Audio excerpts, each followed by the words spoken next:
Okay, kids, it's time for another episode of the Fueled by Weird podcast, the only podcast where we're fueling up and heading back to SouthTown because weird doesn't stay in one zip code.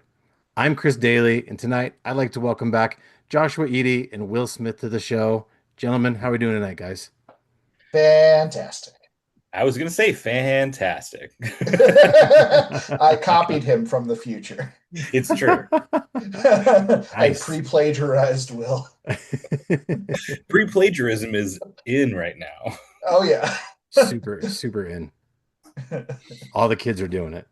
It's Yep. so many kids are doing it. Philip K. Dick just got confused on like 9 of his novels and just kind of smashed them together. And now we have fucking Chat GPT It, pre-cognitive plagiarism. it actually looks like Kurt Vonnegut and Philip K. Dick are getting in a fist fight in my parking lot. So It's like we incepted the inception of the inception. yeah, Exactly. Do with that what I you saw will. somebody. I saw speaking of Christopher Nolan, I saw someone post that they saw the Odyssey and they're like, if a movie could movie any more than this movie, it would be movie. I I had such mixed feelings about that film. I I went, haven't seen it yet. Yeah, It's man. 3 hours. I'm gonna watch it at my house. yeah. It is good for a theater experience. I Um, figure it probably is. I'm I'm just old I'm and tired. I'm actually a Yeah. big fan of Epic the musical. If y'all are also I'm big into musicals. I was a theater kid growing up, uh but they did like a audio only musical of Homer's Odyssey. It was really, really well done. But immediately after watching the Christopher Nolan film, I texted my buddy who got me into Epic, and I was like, there wasn't nearly enough singing in that bit. But my biggest thing is just like it did everything that it did extremely well. But all of the most interesting points of the story of the Odyssey, all the most interesting points of the poem, all the parts that make it the Odyssey, the epic adventures, the peril, all those things, the trials and riddles and problems with the gods and everything. Like there was so much time, there were so many of those being fit into the film, and there was so much time that they just chose to spend back in Ithaca for some reason that like all the coolest things get like 5 minutes of screen time. Like Cersei's whole thing, like Cersei has by far the best sequence in the entire film. It's amazing, and it's like 6 minutes long. And it's like, Wow. okay, but we had 45 minutes to spend on Telemachus going to visit Menelaus. But You made all those words up. Except for Ithaca, because I grew up near there. I think that'd be a different kind of movie if it took place in Ithaca, It New is York. like Ithaca, New a York. bunch of Cornell grads just being like, "What do we do? Law school? I don't know." Somebody pointed out that so what is it? Ithaca to Rome or something like that Mhm. is the thing. Those are both towns in New York, and they're like 60 miles apart. They're like, that wouldn't take that long to get there. I mean, that easily turns it from a 3 hour movie to maybe hour and a half, and that's a movie I'd watch in the movie theater for I mean, sure. Yeah, if it's a 45-minute episode on Apple TV, give it to me. yeah. It's the same thing. Like I said, like I watched Obsession, which is not my type of horror movie at all. It was Right. really good, and I don't think I'll watch it again. But uh, the one thing that I kept saying was like, if two people would have an adult conversation with each other, this movie would be 4 minutes long. But Yeah. this is what how we know that I'm like almost 40 having this like watching a movie about like where the cringiest the things that there's so much horror stuff going on in that film, but everything that made me physically uncomfortable was just watching 25-year-olds act like 25-year-olds. Oh yeah. It's like it could have all just been like she didn't like you, bro. Okay. Yeah. No, I get it, man. Like my 10-year-old, almost 11-year-old. So my wife is trying to indoctrinate into both of my daughters, who are 18, almost 19, and 10, almost 11. that horror movies are the best genre of movies because that's my wife's favorite. Yeah. And they were trying to watch the Final Destination movies because Oh. there's some movies that my youngest daughter she kind of gets freaked out about and some that she doesn't, which it's weird because like Beetlejuice scares the shit out of her, but um like she can watch all of the Child's Play movies no problem. Like her favorite movie is the one with I'm not a big horror movie fan, so this is me being super not good at this, but the one that has Bride of Chucky, I think. That's one of her favorite ones. Okay. Yeah. She calls Tiffany Girl Chucky, and I'm like, that's kind of funny. Yeah. Anyway, so it's weird how she gauges which ones are okay and which ones aren't because she gets scared by the weirdest stuff. But Oh yeah. she started watching. The point I'm trying to make here is they were watching Final Destination movies, and I think like my wife said like 15, 20 minutes, and she just gave up and left because she said, "Is this whole movie just a bunch of kids making really bad choices?" And my wife's like, "Yeah, basically." She's like, "That's stupid. I'm leaving." So yeah, it's kind of the same thing, man. Like she just is like, this is so stupid. Like, why is this even a movie? These kids are making dumb choices. If they didn't make the dumb choices, then we wouldn't be watching this movie. Yeah. Yeah, she's not having any of it. It was kind of funny. Yeah. I've been I finding that I really enjoy, like, I'm a very recent convert to horror movies, Sure, and like just the past few years, and like there are some very serious horror movies that I love. Anything John Carpenter, I love. sure. Um, and like Alien, like I can't believe that I had gone that long without watching that film. I finally watched it like 4 years ago or something like that, and it is like the Alien universe, I guess now the Alien Predator universe, now that they're like officially Sure.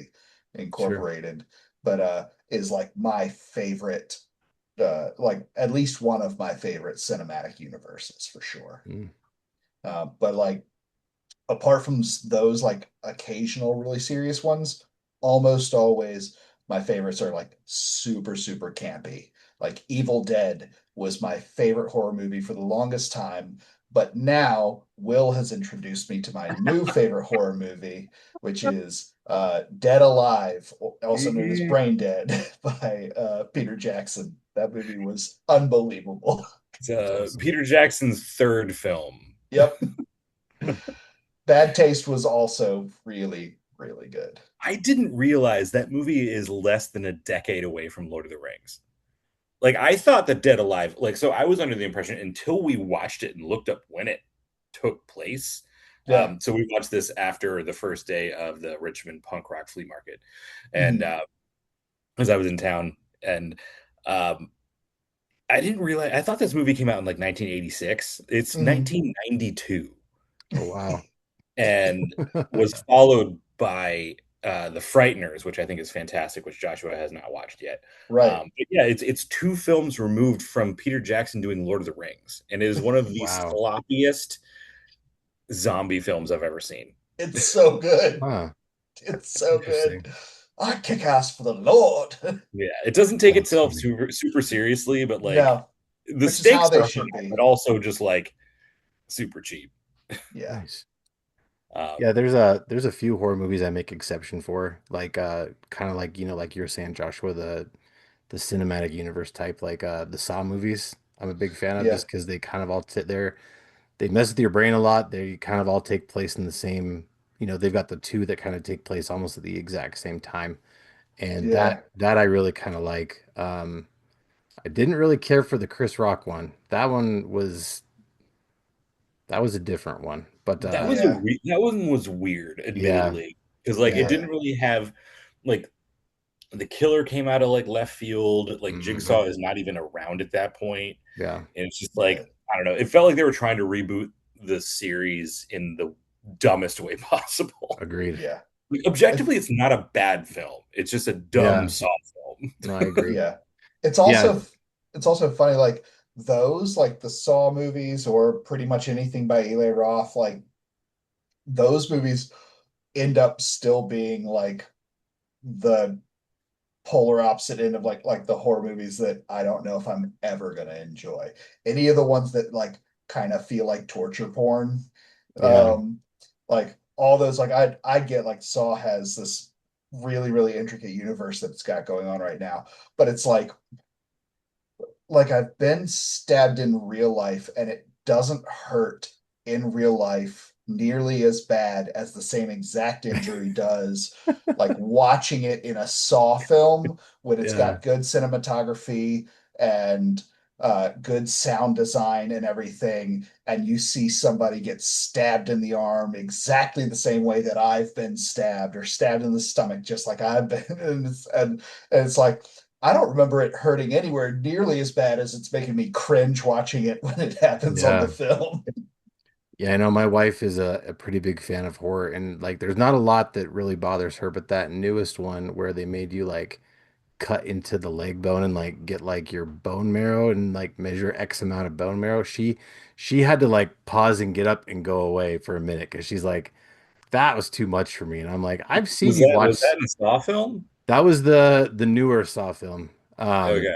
It was I kind of haven't like a seen prequel one, kind okay. I of. haven't seen the whatever the latest one is. But yeah, Yeah, so sounds spoiler, I rough. guess. But yeah, there's one where they make you cut into your bone and they have to like measure X amount of bone marrow from your body to release you from the trap. And my wife was like, that's way too much for me. And I'm like, if this How is does too the much for trap you, how does the trap know that it's bone marrow I don't know. though? I don't know. But that's a franchise that kind of that one kind of takes me. I'll make exception for that one. Yeah, Until recently I made an exception for oh hell. The one with the rage zombies that I all of a sudden can't remember the name of. Damn it. 28 Days Later with Yeah, the that one. That one. yeah. Okay, yeah. 28 Yeah, Days Later 28 was years later. fantastic. 28 Weeks Later was okay. But yeah, we just recently got re-caught up and watched all of them, and I was like, wow, really? After that first one, they really just weren't as good. And the two newest ones were just, man, they were so bad. They I were thought so they took it in bad. a weird direction. Like I did not expect them to do what they did, and I Yeah, feel okay if they don't make the third one, though we know where it's heading based on where the last one ended. yeah, But I will honestly say this about 28 Weeks Later. It has one of the best opening sequences. Like the movie yeah, kind of like goes whatever after that, but like right. the escaping the farmhouse kind of like scene with Robert Carlyle is That, so yeah. good. It's filmed so well, and Hmm. everything after that is not nearly as good as that. So like they just started too strong and just kind of like didn't figure it out. Yeah. I mean, like the whole, like, he just, that dude is such a piece of crap and just like abandons everybody. And then, like, And like well, you understand why he has to do it, yeah. but then he makes the dumbest decision in the middle of the movie Hmm. that ruins everything, and you're like, what is wrong with you? But then, like, that pure, like, shock of horror on his face when he find out his wife is still alive, kind of Yeah. like, okay. But then like then he decides to make out with her and he becomes patient 2.0. It's just like Yeah. ugh. Well, like, Yeah. it So was, it had good intentions and it had good yeah. scenes. Not a great movie. Um I think 28 years later, the first one had some cool ideas and then got Like giving caught a up zombie a in it. big dick. Yeah, I don't know. That's the only thing I know about 28 years later. It's, it's humongous. It's yeah, it's enormous and Yeah. Jesus Christ. But like they started out in a certain way and they're like cool, and then they took it in a different direction. And that's kind of Danny Boyle in a nutshell. Yeah. Um, don't boil your nuts. I mean, Anyway, I thought, what they did with the doctor was cool. I kind of don't like where, and I'm not going to spoil it for anyone, where the doctor ended up kind of sucked. Um, yeah. the idea that he kind of discovered was kind of cool. Hmm. Um, Yeah, I think that's where they were heading with what would have been the third one, but because one and two underperformed so badly. I think both of them really did not pull the numbers they were expecting them to. I yeah. don't think the third one's going to get made. Well, I So, mean, the fact that, he ends up dying and, no one's going to know about what he did, which is kind of a bummer. Um, mhm. I like that little gang. I don't remember their names though. They all have the exact same name. Oh yeah, the weird parkour Yeah, tracksuit blonde kids. I kind of dug that a little bit, but the thing that bugged me the most about him was the fact that there was no continuity really. Like each one was kind of its own individual thing, and if you were looking for a continuation of the story, you weren't getting that, except for spoiler at the end of the last one, Killian Murphy just pops up out of nowhere after all of Yeah, they these were hoping to years. wrap them all together in the third one, and it's just like, And I did read that they're still going to do it. They just have to do it during a certain time of year because of the weather. mm, That's what's the holdup. Once it gets to this X time of year where the weather's perfect, then they're going to go do it. yeah. So The Jimmy the gang. Jimmies, yeah, They're all yeah, yeah, Jimmy. I looked it up real quick. yeah. What's wild about that though is the main Jimmy is also the he was Remick in Sinners. Oh, that's right. Yeah, yeah. I just barely He learned was that. like the Yeah, main vampire outside in Sinners, which I think yeah, was That was incredible. an incredible film. I yeah, love that like the good first hour of that movie is not horror at all because yeah, it just like it gets you into the characters and then it pulls the rug out from under. I feel like yeah. that's how a lot of good horror should exist. Um, and I'm not really into slashers. I think the Scream series has gone on way too long, and they should have left it alone at three. Well, Yeah, actually, they should have left it alone at one. But yeah. um, I don't know. I've not seen the most recent one, and I don't feel like I'm going to. But that's I don't It goes in a weird direction. I've not seen it. I've my wife has seen it and she was pretty disappointed as a fan know. of the series. But no, Yeah, they. I I am mean, they also kind of shot themselves in the foot by getting rid of the core characters that they created in the new in like 6 and 7. yeah, No, it was 5 and 6. 5 and 6, they yeah, like yeah. pulled they got rid of the two main characters because of uh some political stuff Right. which I think is just dumb on the studio's part. But yeah. Anyway, where were we? No, I was going to say about Sinners. I know they said that, they weren't going to do a sequel to it. It was going to be a standalone, but I had a friend suggest they should do a sequel, but have it just be just about the Indian vampire hunters. And I'm like, okay, Yeah, I'd watch an entire movie about them because those guys those didn't guys get are enough sick. screen time and those guys were rad. Yeah, those I guys think are having sick. some kind of continuation of their story, regardless of how you do it, I think is definitely a way they should go. Yeah, Yeah. There was a novel that a friend of mine read that I haven't read myself. It's by this guy Stephen Graham Jones. He's an indigenous author from Texas, and I've read two of his novels, and he's fantastic. He shows up a lot on this Stephen King podcast that I listen to. But he's got this book called The Buffalo Hunter, and apparently there's some vampirism abound in that book that's pretty cool. So Nice. Very cool. very, very All right. Well, we've gone kind of on a very fantastic side quest. And cool. usually I like to say before we get things started, yeah, I've got an icebreaker question, but we kind of already started, but I still want to do it anyway. Yeah, yeah. go So for to it. switch gears a little bit, so the icebreaker question for today is which trap in Home Alone was the best one? And if we want, we can do one and two. Um, whatever you guys want, whatever one you think is the best one. Not All best right. movie, but best trap. Because I mean, Yeah. clearly there's a winner. Which one is the best one? But So let's see. I can't remember a lot of them from two, just because I've not seen it as much. well, But the first it's one, harder because it's more spread out. yeah, it's like through the whole like city and a whole Right. building. Hmm. But I will say probably um, the one that gets me the most every time I see it is the nail in the foot. Yep. Just like the piece of roofing with the nail sticking up that Harry just steps directly on. And it's just so That is slow. Oh it's God. so gnarly, and just like Every thinking time. about that just hurts so much. Hmm.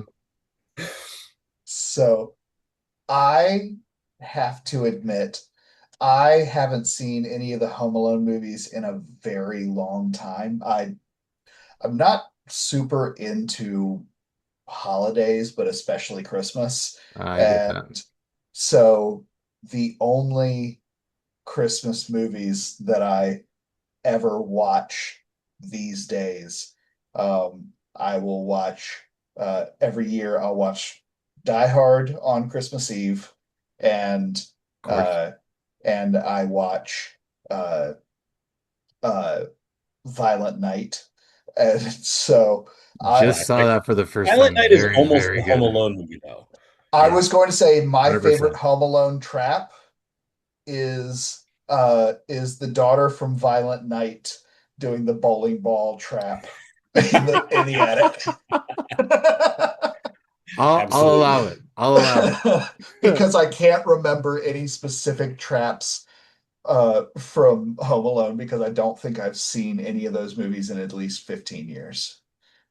You're not missing out. My wife Yeah, likes to rewatch anything them to do every with year. Harry's feet messes me up. I don't know why. Yeah. Like stepping on all the Christmas bulbs, Yep.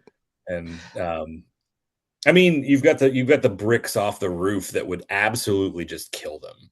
Oh, so many of those traps would kill them. The thing is, those movies are great films, and if they didn't have anything to do with a specific holiday, I would probably watch them every single year. But I just I I refuse to do anything at all to celebrate Christmas until Christmas Eve, and I don't have time to watch like all the good Christmas movies, and so I just watch Die Hard. That's fair. That's fair. I never get a chance to I never get to make time to watch my favorite Christmas movie because my wife and kids think it's weird. But the old Will Vinton claymation Christmas Oh, I every year, love man. that one. It's got the I California raisins Yeah, and yeah, that one's great. love that one, but my family thinks it's weird, so I have to watch it by myself. Here we go. Here we come a waffling. Yeah. Yeah, with the like they can't get the wassailing thing correct. They come up with they Hmm. keep coming up with different words. It's great. But I also found out apparently they did a bunch of other Will Vinton holiday movies, which I had no idea about. Like they did an Oh Easter wow. one, they did a Halloween one, and so I'm like on a mission to go watch those now because they look pretty wild. But yeah, Nice. I don't remember any other than the Christmas one. But yeah, that one and um the Muppets Christmas Carol, I usually make time for that one because my wife hates the Muppets except for that movie. Really? So Oh, that's my wife does like to watch, whenever we have time, we'll also watch Blackadder Christmas. nice. Yeah. Nice. My favorite Christmas movie on record is Gremlins. So Yeah, Nice. um yeah, it's great got the movie. it's got that creepy weird story in the middle about how her dad just like died in the chimney trying to act like Santa. So which apparently was not part of the original cut. So they went back and filmed more to add that weird, creepy story That's funny. while cutting all the rest of it. Yeah, I never really feel in the Christmas spirit until I listen to that song Dominic the Donkey. And Yeah. if you've Oh never yeah. heard it, it's Classic. incredible. So good. It's like the only Christmas song to me that matters. So, so good.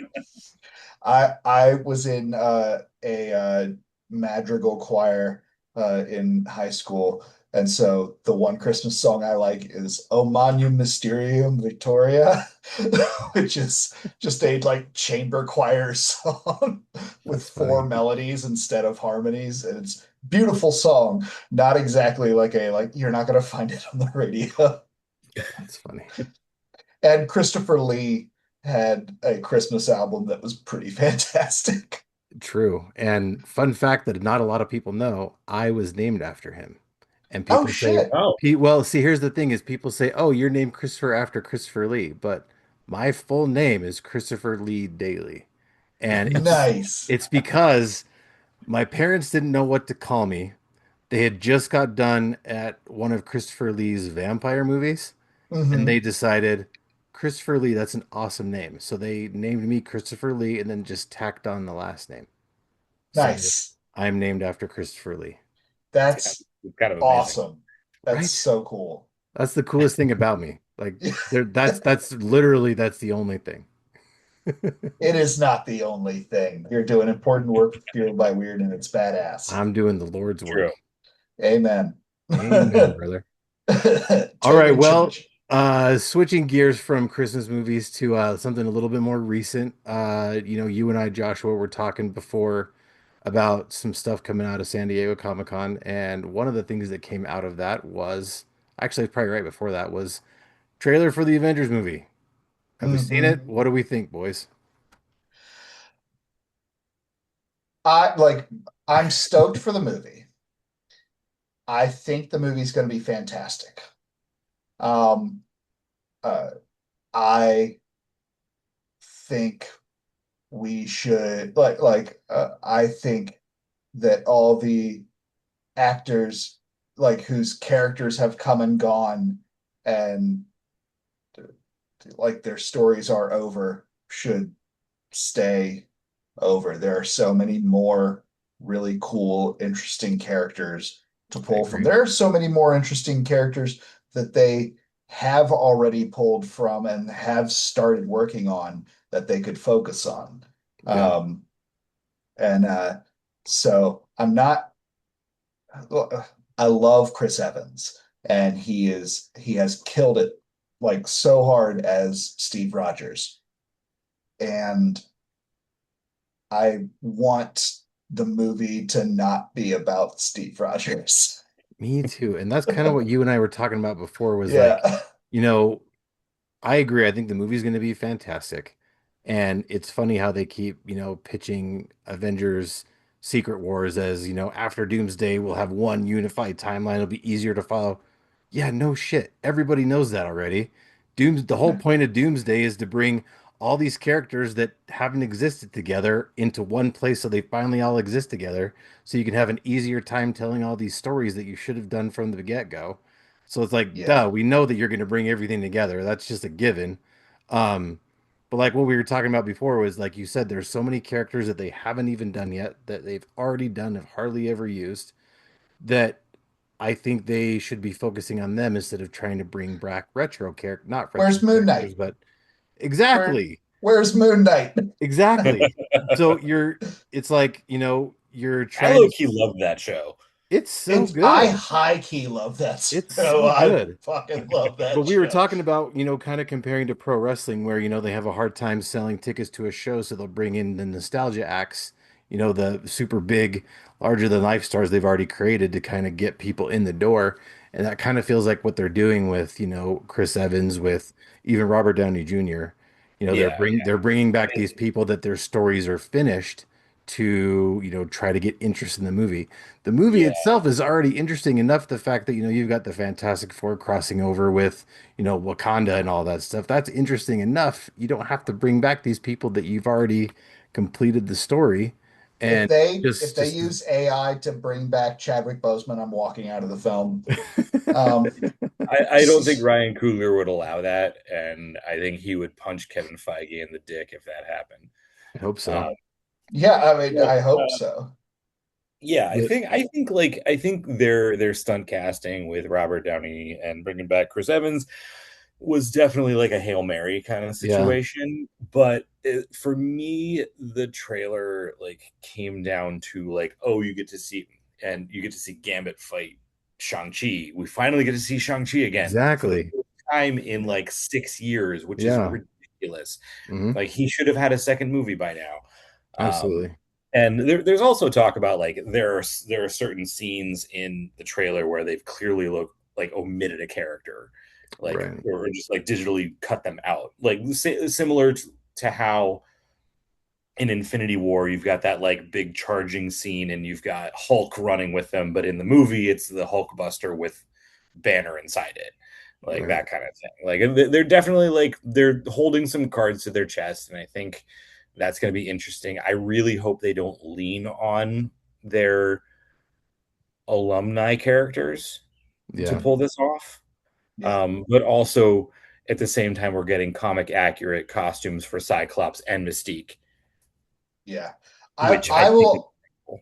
Yeah, Yeah. I will also say, I think, uh, I was talking with Gary Jones over at Divergent about this as the other day, that I think when people talk about having this superhero fatigue, it's not that people are actually tired of superhero films, because people are still eating up The Boys. They're still eating up Invincible, which is like, even if you look at The Boys as being like a response to superhero fatigue, Invincible Right. is, it's hard R material, but it's pretty definitively not a satire of superheroes the way The Boys is. Right. And people are eating it up. Like, it's not that people are sick of that, it's that the MCU was pushing out way too many movies too fast with too little effort. Right. And so it seems like at least this year they have slowed down significantly. Like, they've got Spider-Man coming out next weekend, and then they don't have This another weekend. come. That's right. Yeah, This is yeah. this Oh week. shit, it Yeah, is this I yeah. weekend. mean, by the time people listen to this, it'll already have come out, but Yeah. But like, they've got this, and then they don't have another movie coming out until Doomsday. right. Um, Well, I mean, they've and got I think they have the Vision Quest coming out in October, I think. Oh, is that when that's coming out? I think Was that so. was that an announcement this weekend? Yes, I okay, think. but it's still a very significantly slower schedule than they Right. had for a few Yeah. years, and I think we're going to see a quality increase from that. Yeah. Um, I mean, my wife and I just watched No Way Home again in preparation for this weekend going to see Spider-Man, and Right. I'm unbelievably excited for it. I also thought No Way Home was incredible, but Absolutely. uh, but I think Brand New Day is going to be phenomenal, and I think Doomsday it has a lot more space to be incredible because they are giving it more space. They're not pushing out all these movies. Yeah. My biggest thing, even more than the, like, relying on all these like legacy characters and actors, is uh my biggest thing is Doctor Doom is in almost every conversation of the best supervillains of all time. Right. Um, and uh, I know a few people who have said that like he's kind of overrated as a villain, but like, he's always in that talk. It's Yeah. like it's Joker, it's Doom, and those are the first two that ever come to mind. But as far for me, but uh, but this is a character that should get at least as much build up, if not more, than Thanos had for Infinity War and Endgame. Like, Yeah. it should, like, if Doomsday is the first and last time that we see him outside of like a post-credit scene, then that's going to be such a huge waste of the character. Yeah. Like, what I want Doomsday to be is, like, I want Doomsday to kick off a saga of, like, this multiverse saga that they've got going on, kind of like this next big chunk of the MCU being about Doom being the big bad, the way that Thanos was the overarching big bad for 19 films. Yeah. I want Doom to be that, and I'm worried that them calling this Avengers Doomsday means that this is the movie in which they will also soundly defeat Doctor Doom. Like a one and done thing.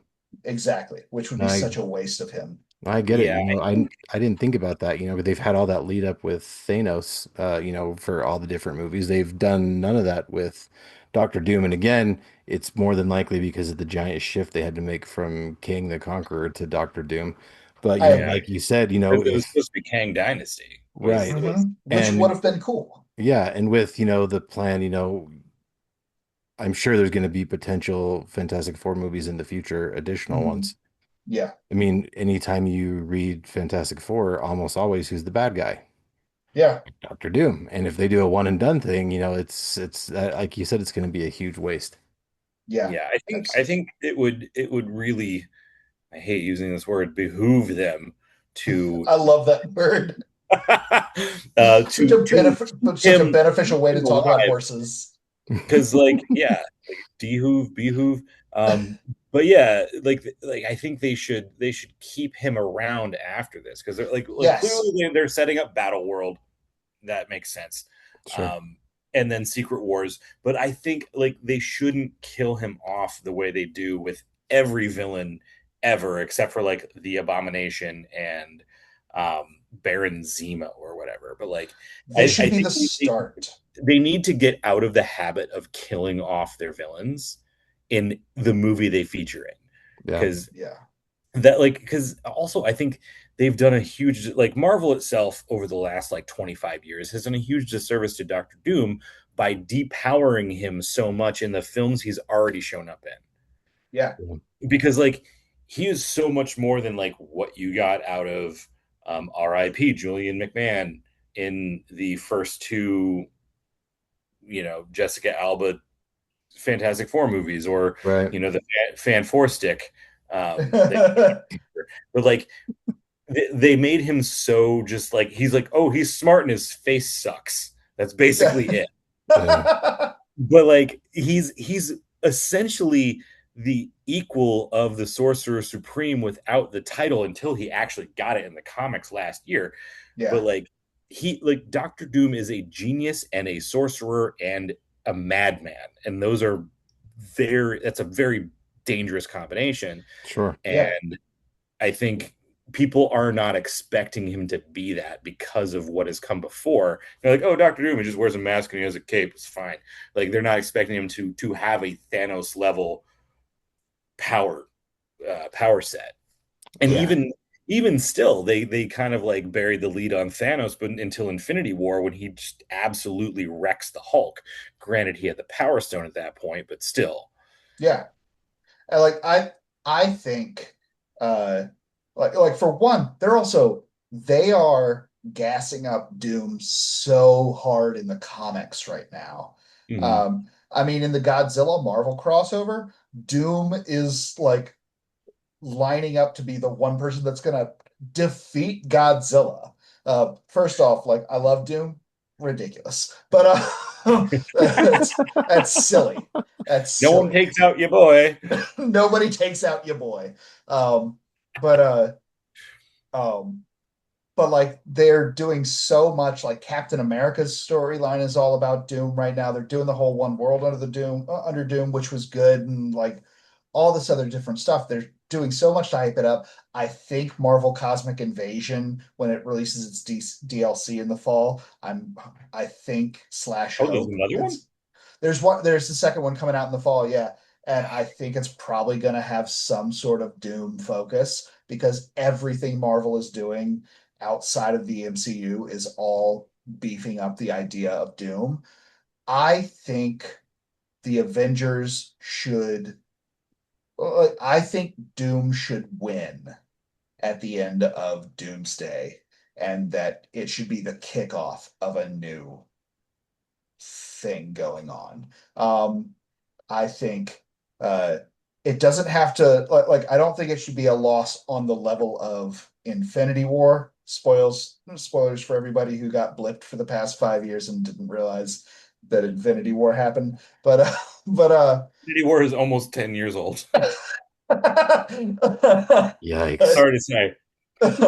but but uh but like I don't think it should be a loss on the level of Infinity War because I think that will feel a little bit too much like retreading familiar ground.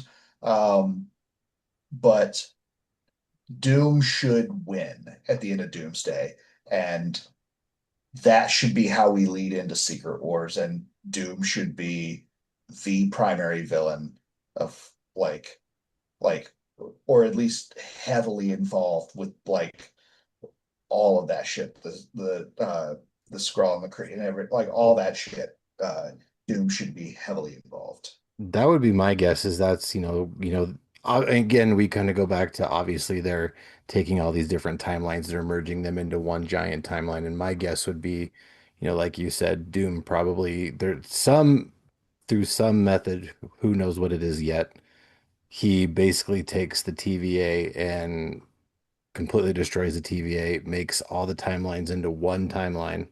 And that's kind of where we end with Doomsday is Doom kills all the other timelines, he merges it into all the one main timeline, and then like you said, Secret Wars, he's the big bad that everyone's teaming up against in that one. And again, hopefully, we don't have a one and done. I would bet we probably do. And because I'm guessing RDJ is not coming back for more than two movies. He probably is like, all right, we're going to do these two and then we're done. And so they Well, shouldn't have had him be well, Doom. well, here's the thing I was going to say is, hopefully with the timeline merges or whatever, we find out that RDJ Doom is just a Doom from a different timeline, and then by merging the timelines, the actual Doom comes in or something like that. I'm super I'm game for that. I'm hoping they And replace it's him with another Justin one. Timberlake. Yeah. I I mean, That'd be so good. think about it. Take one of the most like popularly attractive people and just make him the ugly guy with a mask on his face the whole time. Perfect. Or Yeah. everybody wanted John Krasinski as Mr. Fantastic. I still Oh, think that was a fantastic choice. and we Um, got it for a minute. pun totally intended, but let's throw him in there as Doctor Doom. Who like why not? I'm game for that. I'm Why game for not? that. I think he did an incredible job as Reed Richards. I mean, I think Pedro also did, but I still think that would have been no reason to not keep him as Reed Richards. Pedro had Pedro Pascal did the first ever representation of Reed Richards, comic included, that I liked. It was good. It was It, good. like he's the first person to ever make the character into somebody that I was like, all right, you're cool, Reed. Like I've never seen a smarter person more consistently make every single bad decision at every possible turn. Speaking of well-cast characters, I totally forgot to bring up. I think something that Marvel needs to figure out is how to figure out the rights with Kingpin and put Vincent D'Onofrio in a damn movie as Kingpin because Yes. They are, I other mean, they already got You really do. Matt Murdock. They already right. got, yeah. I heard there was some kind of a rights And they've got issue. Punisher in there now. Yeah. I heard there was some kind of a rights issue where they could include him in TV shows, but not in movies. That's why they've been using him in like Daredevil TV show. I don't know Hmm. what the exact deal is, but I mean, there's speculation that Matt Murdock has shown up in Spider-Man. That that they've makes been sense. deleting him from footage to Well, keep it he was secret. in he was in No Way Home. Yeah, for Yeah. 10 seconds, he caught a brick, and that was about it. Yeah, That but was he still was in there. pretty There's a baller shot in though. there's a shot in the first trailer where Spider-Man is jumping at the hand, and like they're all coming out at each other from both sides of the screen, and people were noticing that like the guys in the lower quadrant were aiming not at Spider-Man, so they might have deleted somebody who was also jumping at Hmm. them. um, That wouldn't surprise me at all. but Yeah. also Matt Murdock is in prison right now, spoiler alert for season 2. And Spider-Man winds up in a prison at some point fighting the hand. So you know, Yeah. who But yeah, knows? I think other than Robert Downey Jr. as Tony Stark, I think Vincent D'Onofrio was cast fantastically as Oh, Kingpin. he's the best Kingpin we could have asked for. He's so underused, and I think it's a damn shame. Hmm. Absolutely. All right, well, switching gears a little bit. I'm kind of switching things around a little bit just to make things make a little bit better flow. Let's talk about Southtown because we spent a bunch of time talking about movies. Let's jump into Southtown. So, Yeah. boys, uh, for those who didn't listen last time, first of all, shame on you. You should go back and listen, and then come back and listen to this one. Uh, let's tell the people out there who aren't familiar with Southtown. Let's take a minute to talk to the people about Southtown. Yeah. Southtown is I am the writer and creator on the series. Will is the illustrator and co-creator on the series. Um, uh, it is a cyberpunk comic set in Richmond, Virginia. about 50 years in the future. And it's Richmond has kind of evolved into a mega city that is predominantly run by medical corporations. That's pharmaceutical companies, cybernetics and prosthetics, and basically any realm of the medical field. VCU has sort of been re-represented as River City University, um, uh, and is the premier hospital franchise in the country. Um, and so all these medical corporations are kind of going to war with each other uh, over like getting contracts with RCU. Um, but we don't really focus in River City where it is your very classic, you know, high tech, holographic ads everywhere, all that kind of stuff. We focus instead on SouthTown, representative of Southside Richmond, um, where there's no real corporate presence, which means there's no real police presence, and uh, we follow this gang that operates out of a little dive bar called the Rat's Nest. They have stolen some data from one of these cybernetic and neural implant companies called Neurodyne. Um, they've stolen from them. They have, over the past 3 issues, which we currently have out now, they have learned that the job was not anywhere close to as simple or straightforward as they originally believed. They realized that they didn't actually even necessarily understand who hired them in the first place. And now they are on the run from corporate assassins, rival gangs, crime lords within Southtown. They've got the number one fixer in Southtown kind of after them right now as well. And uh, we are learning, they have learned at the beginning of the issue getting ready to come out a deep, dark secret that has to do with somebody uh, that we met in the very first issue. Very cool. So, issue 4 is out in Kickstarter right now, and you guys funded within the first 72 hours, which is fantastic. Oh, yeah. Congratulations, boys. I think Thank that's you. actually a record for us. Thank you so much. That's awesome. Of Yeah. course. The first issue we managed to back insanely fast. The first one issue also had a lower funding goal than these others have because Mm, these others we've been uh, stretching ourselves and like pushing our goals a little higher. Um, but Yeah. good for you I guys. mean, yeah. we've got production to take into account. We also like to get to conventions, and those table Hmm. fees do Yeah, tend to pile up. And sure. we actually did commission out a variant cover this time, so we did pay somebody um, to do a cover. Nice. Pay your artists. Yes. So like, but yeah, like Pay we got your it. artists. We got a cover from Nick Justice. It's amazing. It's It is very fantastic. good. Yeah, Nick So has yeah, done like work with we have expenses, IDW. we have our website, and we have all these kinds of things to keep things maintained and running. So yeah, our goal is going to be a little bit higher with every upcoming issue, and That's the way it should be. yeah. You guys deserve it. Mhm. You and everybody else that lives in the Kickstarter world, definitely that's something to shoot for sure. Yeah. So, Um, with this current Kickstarter, you guys are ending on the 14th. By the time people listen to this, it'll be the first week of August, I believe. Gonna get my mouse to mhm. work. Yes, so this will drop on the 5th of August. So you guys Cool. will be one more week after that. Um, what do you guys have up on the current Kickstarter? What are some of the bonuses you have? I know you've unlocked a couple of stretch goals recently. So Hmm. what can people find? What are some of the extra goodies that people can get on your Kickstarter?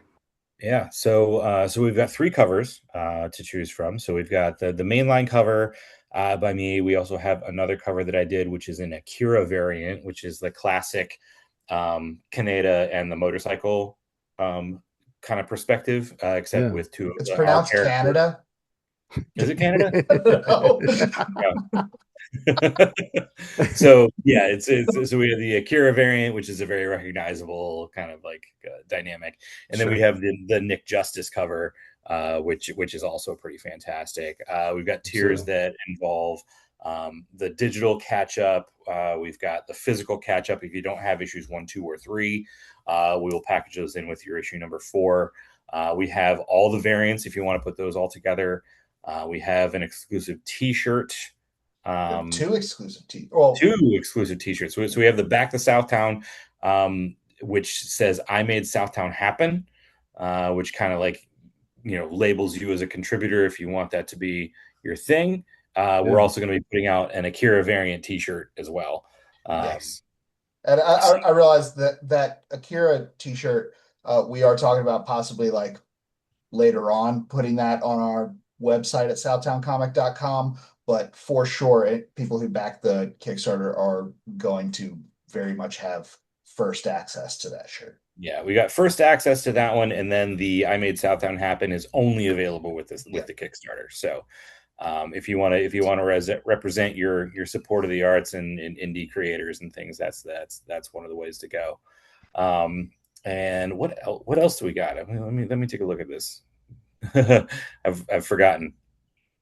Uh, so Physical I will catch up, also variant tell you cover, T-shirt. while you're looking that up, Nick Justice, just to brag on the dude that we got to make a variant cover Yeah, for please. us. Like this guy, like for one, he has done official IDW artwork for Ninja Turtles, which is Nice. badass. For He did a sure. comic himself. It's Godzilla versus RVA, which is just incredible. He appears in the Image Comics Savage Dragon one shot, Super Freaks. Oh, He's done nice. one stop comic shop variants for Tidal Wave Productions. He's done Black Caravan Comics. He's done all this stuff. Like Yeah. the dude has a huge list of credentials. So Mhm. like we managed to get someone with like some real weight behind his name to That's make a awesome. really badass cover for us. Yeah, he did. So He did a fantastic job with that too.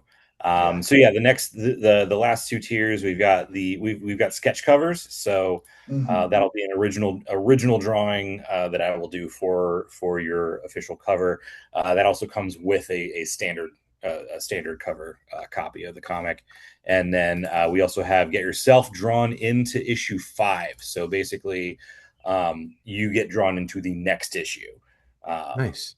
as we're working on it. We have 5 of those or we had five of those available. We have 2 left of the cameos, just because of Nice. for narrative purposes. Yeah.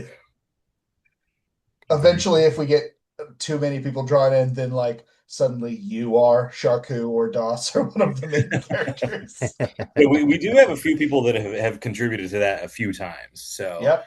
I have a buddy up in New York who's done it. He's now a 3-time Southtown citizen.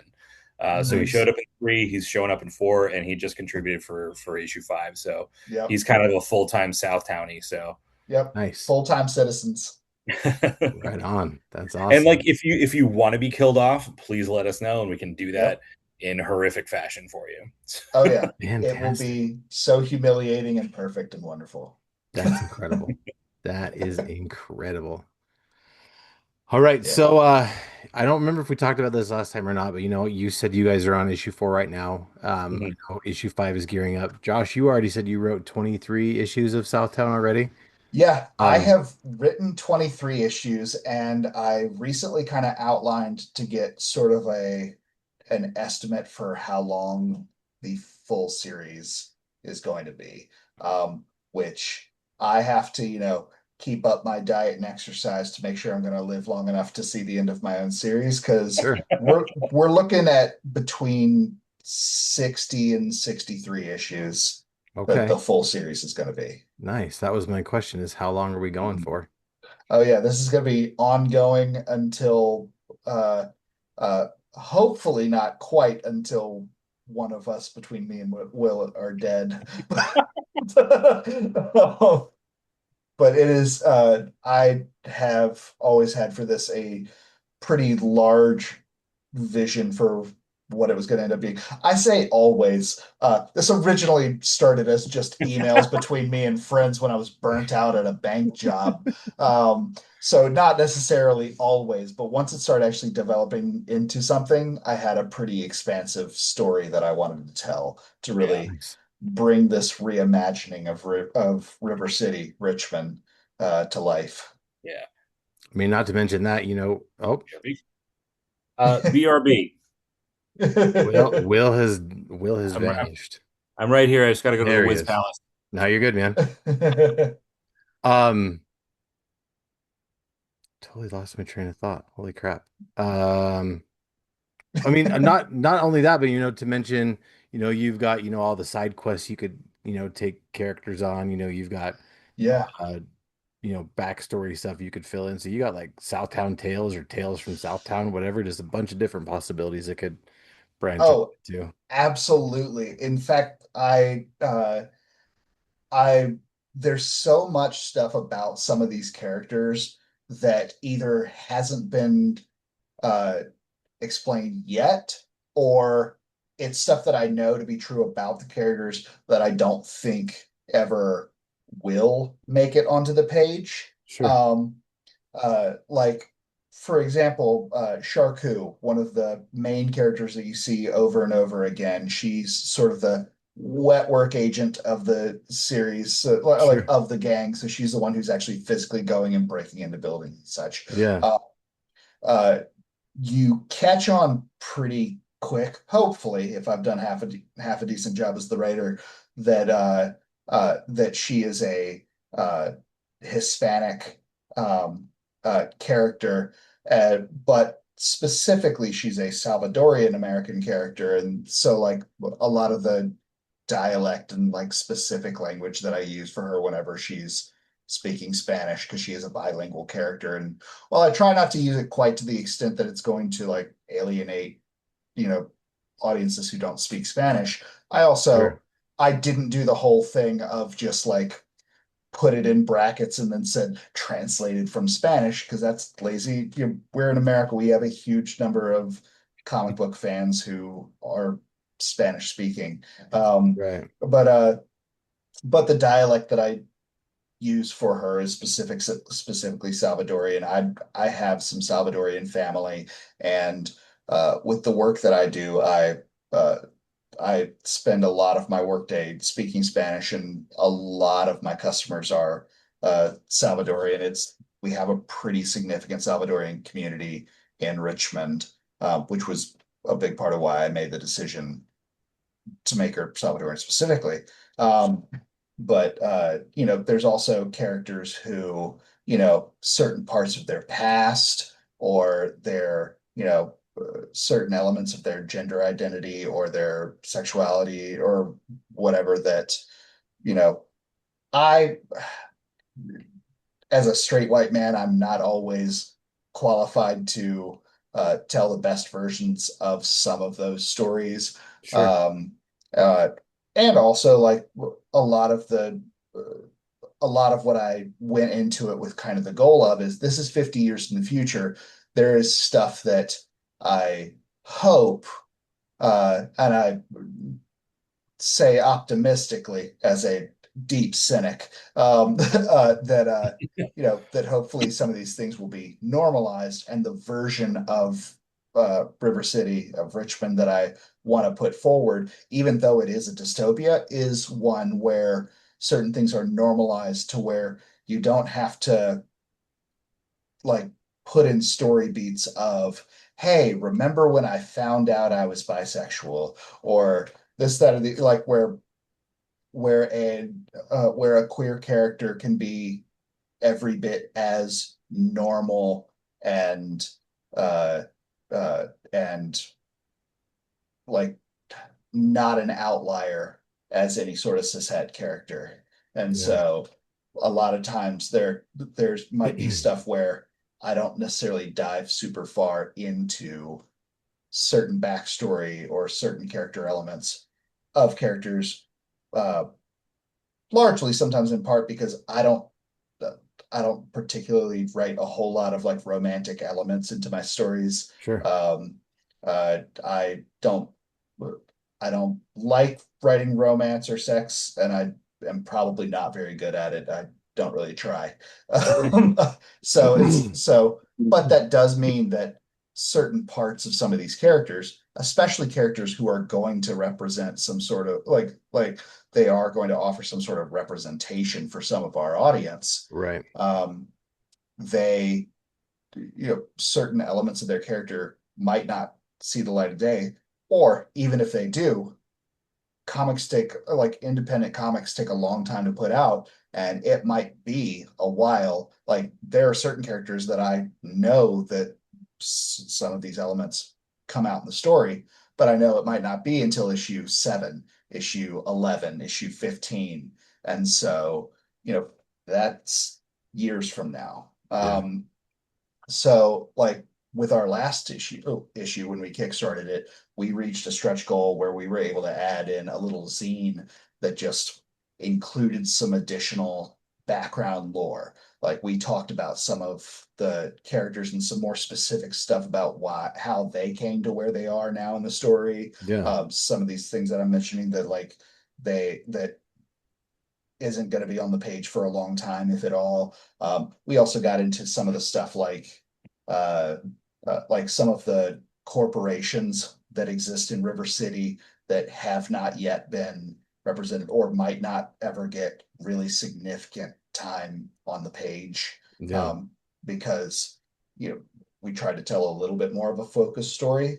Um, so we actually have done a lot of stuff like with uh, fleshing out some of this side story stuff, and like especially since I know how the story ends, 60 to 63 issues down the road, and I know which characters survive and which ones, perhaps more importantly, don't.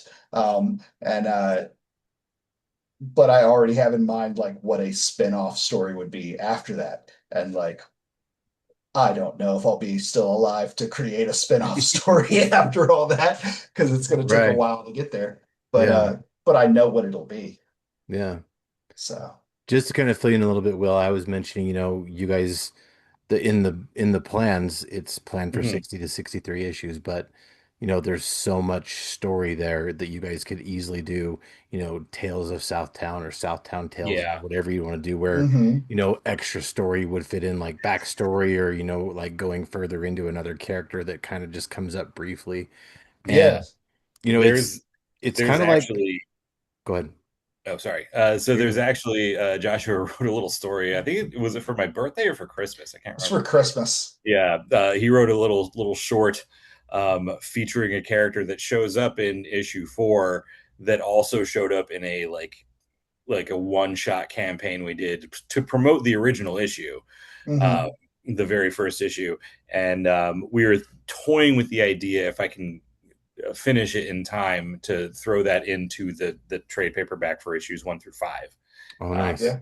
so, but like, Well, yeah, there could definitely be some like one shots and ash cans and yeah. like stuff coming up because Yeah. I mean Joshua is just full of ideas and this world like lives in his head. So, Yes. Yes, it does. That's cool. We uh, actually have a second one of those sort of one shots planned for the second trade paperback, which is going to be the back half of this first story arc. The first Nice. story arc's 10 issues long. And so once we get to 5, we're going to release a volume, and then we're going to release a second one once we get the 6 through 10 done. And we already have an idea for uh, a another small little one shot to go into that trade paperback as well. Nice. Well, to kind of go off what you were saying about, having all the backstory, and sometimes you'll get to flesh it out and sometimes you don't. I was talking to Kurt Busiek on Twitter one time back, no, nice. back Mhm. when Twitter sucked less than it does now. Um, I'm not on there anymore, but When it was still Twitter. yeah. But one of my favorite comics ever is Astro City. Mm, Mm. I yeah. love that story I haven't finished it yet, but I just love the idea of it. And I just on a whim one day decided, he answers a lot of people on Twitter. So I'm like, it'd be cool to be able to ask him questions someday. And he's like, well, you got my attention. What are your questions? I'm like, oh shit. Okay, cool. And I kind of mentioned, like when you're coming up with an idea for a story, um, or even with a character, like, do you come up with like the power and then you come up with like the story, or does like, how does that work? And he said, usually what he likes to do is, you don't focus on, where the power, I think it had to kind of do with, um, origin stories, kind of like, where a superhero or a supervillain's power comes from, how they get it. And he said, if it doesn't make sense to the story at that time, it doesn't matter because really Yeah. the focus is to, tell the story and then, put the power somewhere in that somewhere if it needs to be there. And, it kind of made me think about like the Disney's Incredibles, Mhm. where Yeah. you don't ever know how these people got their powers. You just know that, hey, these people have powers, which Yeah. sometimes I think is even better because sometimes like if it doesn't help the story, excuse me, if it doesn't facilitate the story at all about, how a person got their powers, then it doesn't make sense to tell it. So Yeah. sometimes there's that backstory that you just kind of keep just for you, just so and can reference it for other stuff. But if it doesn't matter, if it's not adding anything to the story, just don't even worry about it. It doesn't matter. Just, hey, this person has this character flaw or this power or whatever, and just go for it from there. Yeah, Yeah. I think Invincible, and I have read a fair chunk of the Invincible comics, Mhm. at least the first like 15 or 16 I issues, mean, but I'm it's a catching up. lot. I don't blame you. It's a huge, like there are like four omnibus that are like that Yeah, thick. I Um, read them a couple years ago, just on a whim. Yeah, but even just following up, like catching up on the TV series, like they don't really Right. like other than Mark and his dad and the Viltrumites, like they don't really focus too much on how character origins happen. Like sometimes they'll Yeah. mention like some of Team or like the new Guardians of the Globe will like mention their childhood being a little weird because they had powers, but like they Right. never really explain where they came from unless they're like from Mars or Viltrum or anything like that. So Right. I think sometimes an origin story isn't necessary if the character is interesting enough Yeah. to Absolutely. not have to facilitate it. So Yeah, and to Yeah. kind of, twist that into Southtown, like I said, there's plenty of room for, the Southtown tales or whatever. But if mhm. telling that extra story doesn't really add any benefit to the main thing, that's just something you guys can just keep for you. And then if it ends up, facilitating, helping a story along later on, then you can kind of tell it at that point. Yeah, I Yeah. mean there, and I will say some of the narrative in issue 4 is going to shed some light on some character, not even really origin, but like a lot of motivations and like elements of where they came from. But yeah, like as far as like you don't really need to know like, well, I climbed out of the sewer when I was 10, that kind of thing. Right. Yeah. Um, Yeah. you get a lot of character, like a lot of like character connection, and just kind of like some motivation as to why they are feeling the way they're feeling. So Sure. Yeah. I think And that's gonna be a lot of fun revelation when this one comes out. yeah, Definitely. and I was talking with somebody at uh I think it was the Shenandoah Comic Con, um, who was asking us a bunch of questions.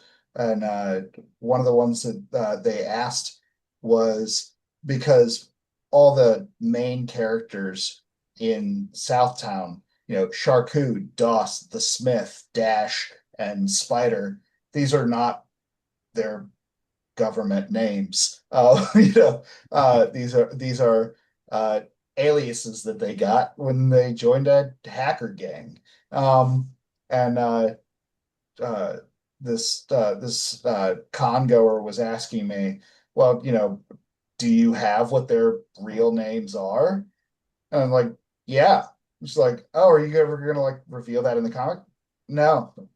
It's, I mean, if it's like it it's like doesn't matter. these are real fleshed out people uh that have real names, they have real histories, and I Sure. don't think it's ever going to add to the story to find out what their government names are. Like Exactly. don't dead name our characters. Yeah, don't dead name our characters. It doesn't matter. It doesn't matter. It's who it is Yeah. now. Yeah. There is one character who in issue 21 has their government name revealed, and it has to do with a specific plot point as they're dealing with a corporate entity. Um, and Dash had her government name given at the beginning of issue 1 because she is not initially from Southtown. She is the one character who kind of acts as sort of the reader's stand-in. She's from the better part of town, and she's just a girl who dreams about a more exciting life and ends up getting roped into this absolute like life or death scenario with these Southtowners. But because of that, when you first meet her, you learn her real name because she lives among regular people and not among criminals who are using aliases to hide their identity. But So stay tuned when issue yeah. 21 drops. Big reveal. Big reveal. 2040. There you go. All right. So, like we said, issue 4 Kickstarter ends on the 14th of August. Make sure you check the link in the show notes. We'll have the link shared all over. Not we. I always say we. It's just me. I will have the link shared all over social media so everyone will know everything about it. Go check it out and show these dudes some love so we can keep Southtown going to issue 60, issue 63, whatever. Hell yeah. Let's get the story out there. Hell yeah. So, boys, Yeah. after issue 4 comes out, what do we got coming up next that you can talk about? Oh boy. So starting working on issue 5. And then once 5 is out, we're gonna do a campaign for the first trade paperback. So we're gonna be collecting everything in there. Nice. There's a short story that Joshua dropped me that I could start work on. In the meantime, I am kind of in limbo with an author trying to adapt a novel into or a pre-existing novel into a graphic novel. It's kind of up in the air with his agent, but it's something to work on. I just need to get a proof of concept out, and maybe hopefully they'll latch onto it. So Very cool. Yeah. What about you? I've got some other comics that I'm writing that they aren't ready to talk about, and like I don't even necessarily have anyone attached to help me make them yet. I've Right. been writing them because my brain just always has to be coming up with something. Sure. Um, and and usually what that ends up meaning is the second I get writer's block on one project, I immediately jump to a different project.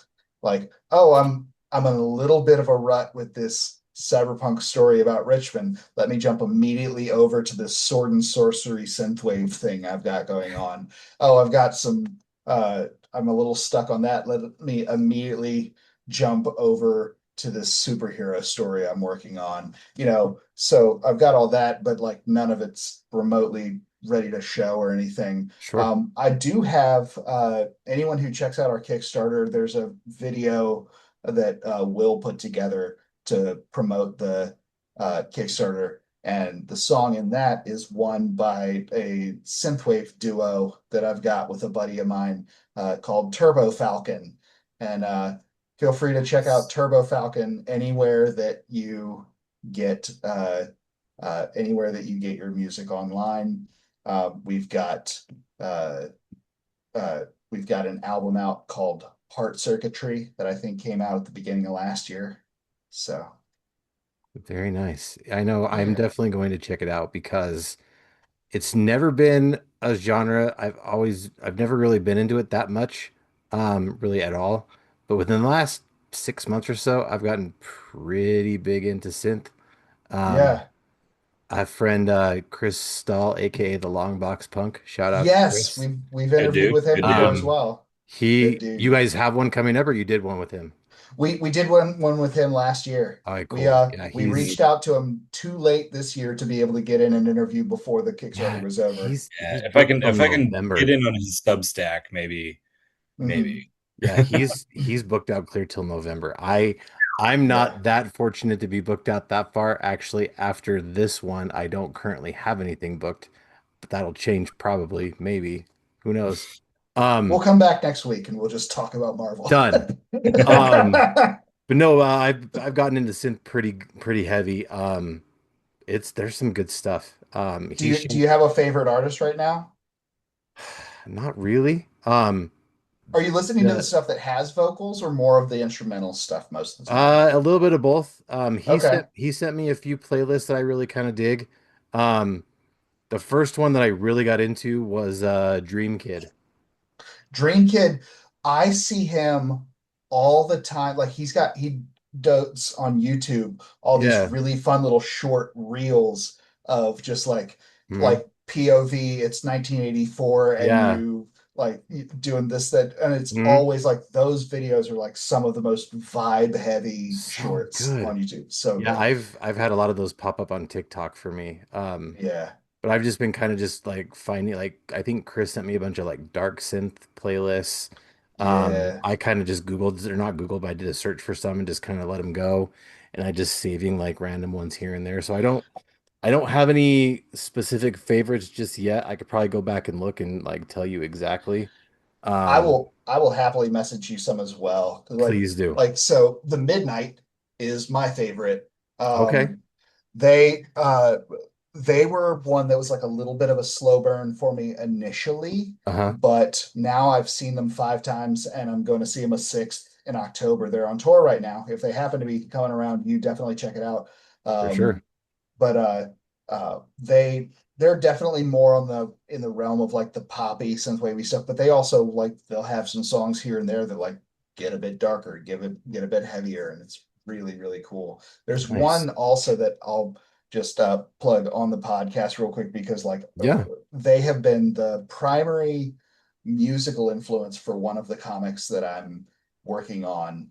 Hmm. And I've seen them twice live, and it's so much fun. And they're one of the only synthwave bands that I've seen uh, that has a sword and sorcery primary influence on the kind of 80s retro type stuff that they do, as Okay. opposed to like the video game or sci-fi type stuff. They're called the Yeah. Magic Sword. Okay. Magic Sword. They are so good. I've seen them twice now, and both shows are just incredible because a lot of synthwave artists, like when they're making the music in studio, they're doing a lot of it just digitally. But uh, when these guys play, like it's three guys with drums and a guitar and a synthesizer who are putting on just an absolutely kick-ass show. Um, so yeah, definitely Magic Sword. I highly, highly recommend. Very nice. I Yeah. was actually trying to quickly look because I don't know where it went, but I swear I had a playlist called Fueled by Synth Oh, because you know I've nice. got to just mix in the branding for everything, right? Yeah. Um, but I Yeah, if can't you can find find that it. if you can find that playlist at any point, definitely send that over because I'm always looking for some Yeah. more It synthwave music to check out. it's not a very big one. But I've just Mhm. been kind of just slowly just adding to it and I swear it was called Fueled by Synth, but I don't know where it is. But anyway, I'll find it. Um, but yeah, for sure. I'm definitely getting into that kind of stuff a little bit more. Usually it's pretty heavy metal and stuff like that.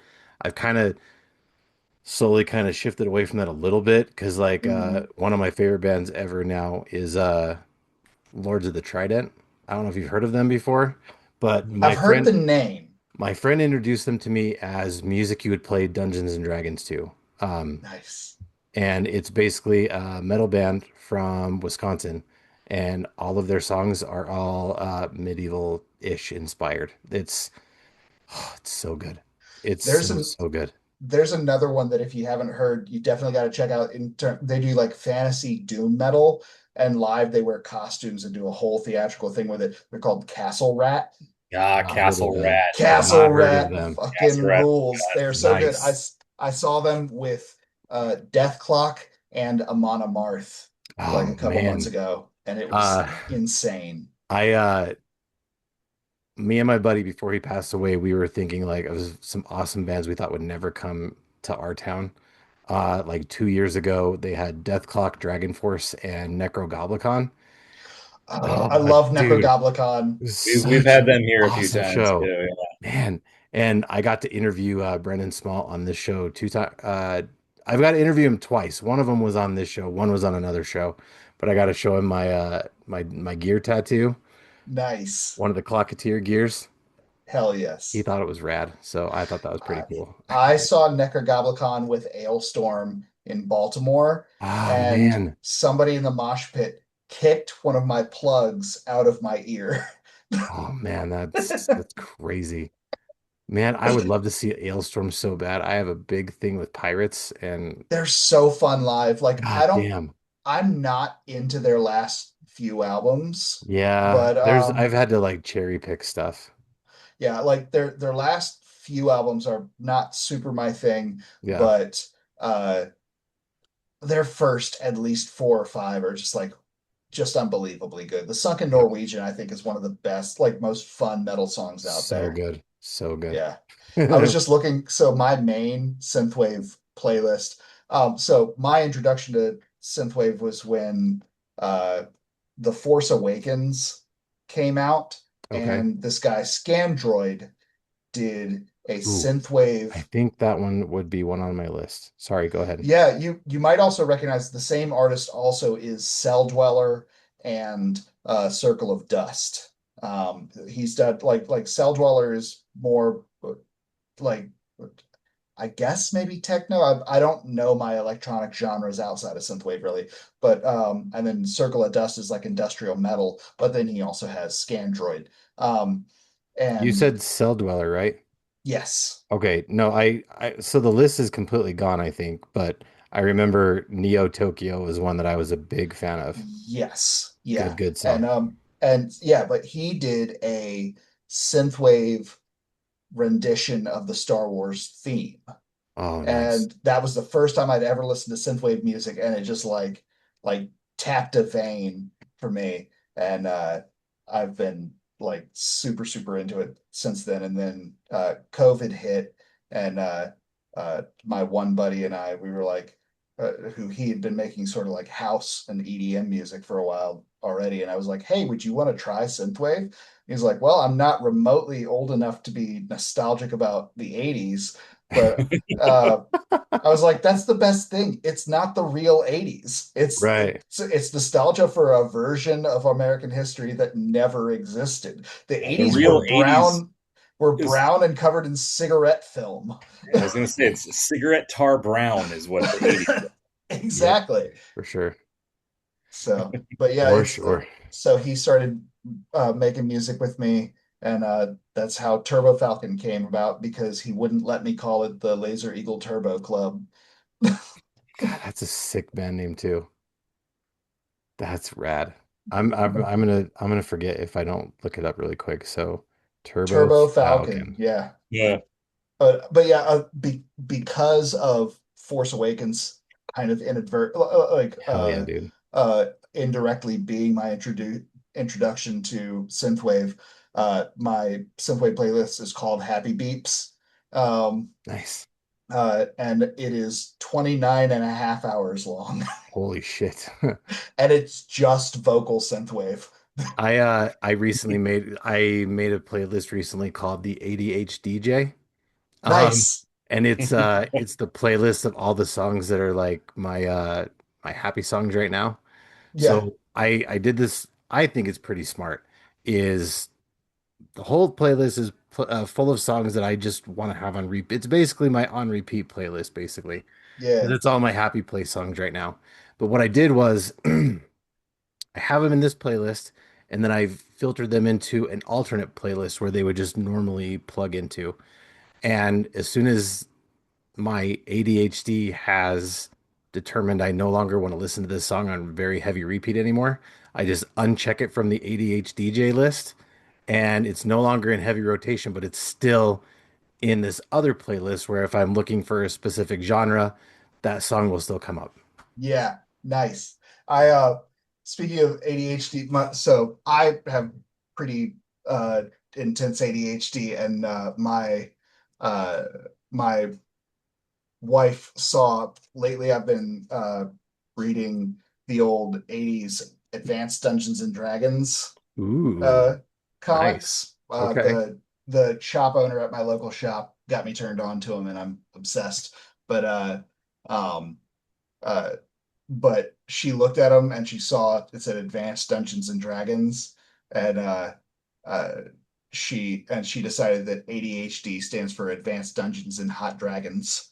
Nice. That's awesome. I saw a t-shirt that said ADHD stands for Advanced Deficit Hot Dogs. So that's pretty awesome.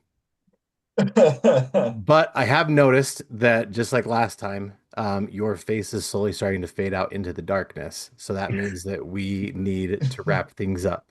So, final thing before I let you guys go, if Josh and Will from right now could go back in time and give young Josh and young Will advice, what advice would you guys give? Um, Oh. punch that kid on the bus in the throat. You know who I'm I talking about, young Will.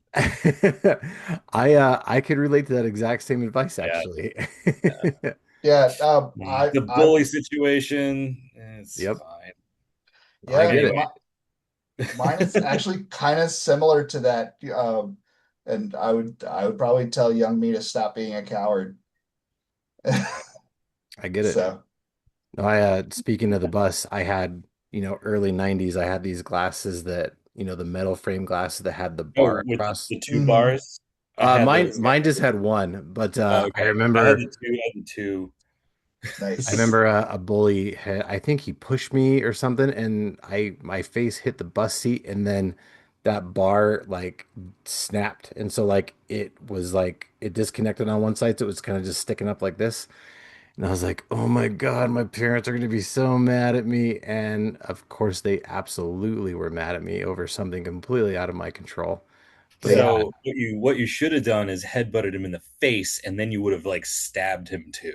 I Yeah. should have because Like, you might have taken out an eyeball. Who knows? well, back then, I didn't realize it until like fourth, fifth grade is when I started getting made fun of for having a huge head. And I used to get made fun of for my head all the time. And so I didn't realize I had a big head back then. So I should have, if I would have known now, then what I know now, I absolutely would have done that Yeah. Yeah. Well, in the next lifetime, take his eye out. for sure. Yeah. No, I have been looking for special hats for my big headedness, and I finally, thanks to fellow comic book artist or fellow comic book writer Garrett Gunn from the very first episode of Fueled by Weird, he introduced me to Mammoth Headwear. They're Ooh, Nice.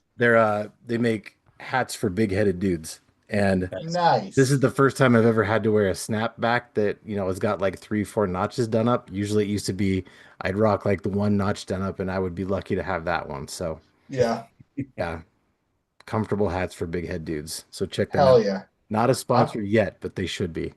what are they called again? I'm gonna send them to a friend of mine who is Mammoth. just Mammoth yeah, Mammoth Headwear.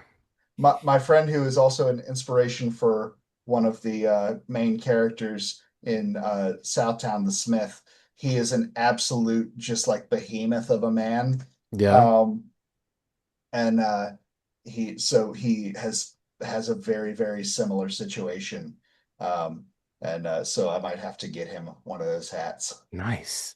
They actually also make beanies now for big head dudes, and they just started making bucket hats for big head dudes. Nice. So I'm yeah, gonna get him a bucket hat because he's gonna hell hate it. yes, that's rad. He's gonna he's gonna Awesome. hate it so much, and I'm going to make sure that like one of the little ladies out there where he is likes bucket hats so that he's forced to wear a hat he hates all the time. Nice. Right on. All right, boys. So where can people stay up to date with stuff coming out from you? Where can they find any and all things Southtown or even any and all things Will Smith illustrations? Well, we've got SouthTown Comic, easily searchable on Facebook and Instagram. They've got their own independent pages. SouthTownComic.com is our website. You can find all our merch or previous issues, usually a link to the Kickstarter, which I need to update. And then, yeah, that's most of it there. And then I've had my own website, Will Smith Illustration, spelled with one L, like you see there. And I've got a little shop. It's just some kind of like niche stuff, a couple coffee mugs, a He's couple. got a fantastic new shirt up there that Yes, you I was have to gonna check mention out. it. I haven't got one yet, but I it's on my list because it's such a Okay, cool fucking shirt. yeah, it's the Grim Reaper playing a drum set, and it's called Repercussions. God, it's so good. But I'm Punny names like that are fantastic. I just yeah, backed a dude on Kickstarter because his comic is called Taekwon Donkey, the Nice. I think I saw that. I the saw that. Legend of Krav Maga. My God, so good. Like, dude, more people need to like steer into punny names like that because those are It's God, those true. are so It's good. so good. Yeah, I think So good. the next T-shirt I'm going to drop on the site is called Cat Skills, and it's going to be a cat doing break dancing. Nice. Yes. I was actually a break dancer when I was in high school and then for a little while after. Hell I yeah, dude. I was straight up. I was probably the only break dancer at Patrick Henry High School in Ashland, Virginia. Fucking Fantastic. podunk. Um, but yeah, I really wanted to get into like anything like that kind of like acrobatic type sports stuff, and I didn't have anywhere to skateboard. So I got into breakdancing and parkour Nice. because I was a cool Awesome. kid. Hell yeah, dude. I wonder why I got bullied so much. Josh, are we gonna tell the people about Twitch and Discord? Yeah, we have a Twitch stream every Tuesday evening at 6 Eastern Standard Time. That's twitch.com/Southtown Comic. We also have a Discord server, a Southtown community Discord server. You can find that through our website, through our Linktree. We also can give you a link to add into the podcast as well. But that Discord server is just for anybody who wants to talk about or keep up to date about the comic, or just wants to hang out and shoot the shit about comics in general, or any sort of like cyberpunk music or media or memes, or wants to talk about anything that you might be creating yourself. If you got your own comic or anything else that's not a comic, we got one dude in there who promoted, he's got a TTRPG he's been working on and developing. Nice. And he promoted that in our creator channel there.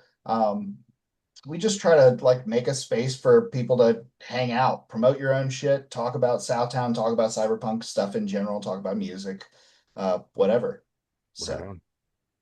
Very cool. Now, for me, I want to thank Pizza Force or Jesus Christ, Polygon Horizon. Their song Pizza Force is the song I use for this show.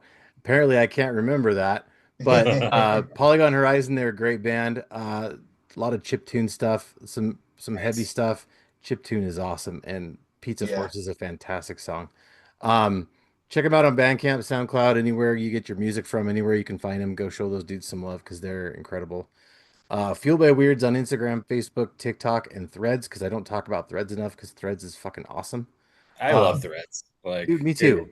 it has one of like the best like creator um, like communities, and Yeah, also one of the best like anti AI communities.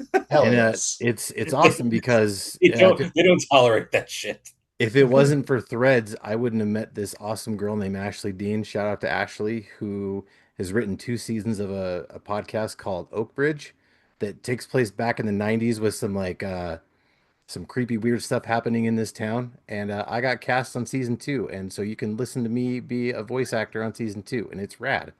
And uh, it's funny because people complain sometimes about how negative and how toxic Threads is. And it's like, I did a test, and I've noticed that you get out of Threads what you put into Threads. So if you're getting a bunch of negative shit at you from threads, you might want to rethink your engagement, is what I think. Yeah. Because I've got nothing but positive stuff in there, and Oh, it's yeah. fantastic there, and I need to spend more time there because it's just awesome there. And it sucks that it's owned by Meta, but it's still it's super great there. Also, want to chat me up or hit me up to get on the show, hit me out at feelbyweird@gmail.com. You can find the show on YouTube, Spotify, and anywhere you get your podcasts. I also have a link tree too. It just Fueled by Weird. All the links are there, I think. I probably need to fix some of them, but everything's there. Check out my dude Hassel Hutchison. He's got a channel, The Nerdy Man Room Show, where he also does The Nerdy Man Room Show, Hassel's Review, and Card Subject to Change. If you like pro wrestling, if you like what ifs, Card Subject to Change is for you. It's an awesome show. He puts a ton of work into it. Also, Big Rob's House of Entertainment, no Chinese food. That dude is awesome. He's traveling all over the country, checking out all the great deals, and got lots of stories to tell. The two of us plus our friend Monster make up the Stay Weird Network, which just celebrated its 2 year anniversary. Hell yeah. We are dedicated. We're a podcast network dedicated to bringing some awesome back to the internet, because, like we've said, the internet kind of sucks sometimes, and especially more lately now than ever. Uh, so we want to bring some positivity back to the internet. Check us out at Stay Weird Network on YouTube and Instagram, and email us at stayweirdnetwork@gmail.com. Now, if you like the show, please leave a review and tell your friends, because word of mouth is my friend. And remember, kids, it's only weird if you make it weird. So make it real weird. Gentlemen, thanks so much for joining me tonight, guys. I appreciate it. Yeah. Thank you Yeah, so much, man. Chris. It's Thanks. great to be back. Absolutely. Hell yeah.